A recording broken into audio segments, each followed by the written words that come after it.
ایک صحابی ایسے ہیں ان کی ماں نے کہا تھا اگر تم جاؤ گے تو ساری جائیداد تمہاری ختم کر دی جائے گی. کہا ابھی کہ ابھی نکلو، جانا ہے تو مدینے جانا ہے.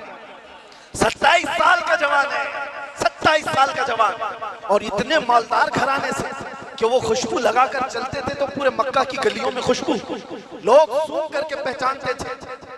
ماں نے کہا جانا ہے تو پھر جائیداد نہیں دی جائے گی. کہا منظور ہے، سب چھوڑ دیا. جانے لگے تو ماں نے کہا جو تمہارے جسم پر کپڑے ہیں یہ بھی ہماری کمائی کے ہیں، اتار کے جاؤ. اتار دیا، ٹاٹ کے کپڑے پہن لیے، کانٹے اوپر سے لگا دیے. کہا خوش ہو، لے لو تمہاری دنیا تمہیں مبارک، میں میرے مصطفیٰ کے قدموں میں خوش رہوں. نکل گئے تو اتنے پر بھی کافی نہیں، پیسے والا گھرانہ تھا. ماں اور باپ اور ان کے خاندان نے پیسے دے کر گنڈوں کو خریدا اور کہا ہمارا بیٹا مدینے نکلا ہوا ہے، بیچ راستے میں اس کو پکڑو، اتنا مارو کہ وہ واپس آ جائے.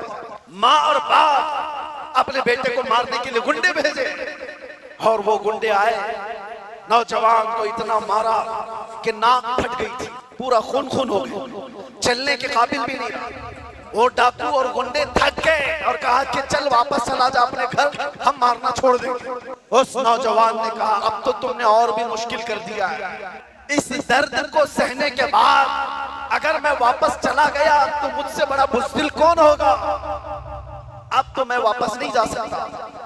9 دن کا لنگڑ کر کے سفر کیا، مدینے پہنچے. اللہ اکبر، کون سی چیز تھی جو ان کو اس طرح کھینچی کھینچی لاتی تھی؟ مار بھی کھایا، جائیداد بھی چھوڑی، گھر بھی چھوڑا، والدین بھی.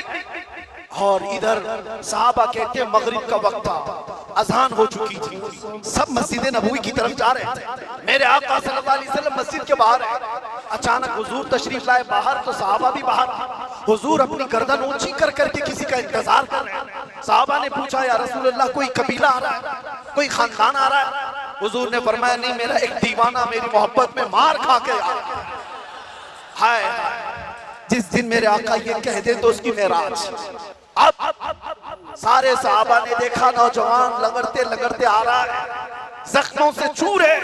جیسے ہی وہ قریب آئے میرے آقا نے اپنی چادر اٹھائی اور ان کو ڈال دیا، اور وہ زخموں سے چور جو لگڑاتے ہوئے آئے نوجوان صحابی ہیں مسکرا دیے اور کہا مجھے چادر ملنے کے بعد ایسا لگا کوئی زخم ہی نہیں تھا، کوئی مار ہی نہیں تھی. اسی کو ہم کہتے ہیں یا رسول اللہ ہر ستم ہر مصیبت گوارا ہے، ایک بار تم کہہ دو کہ تو ہمارا ہے.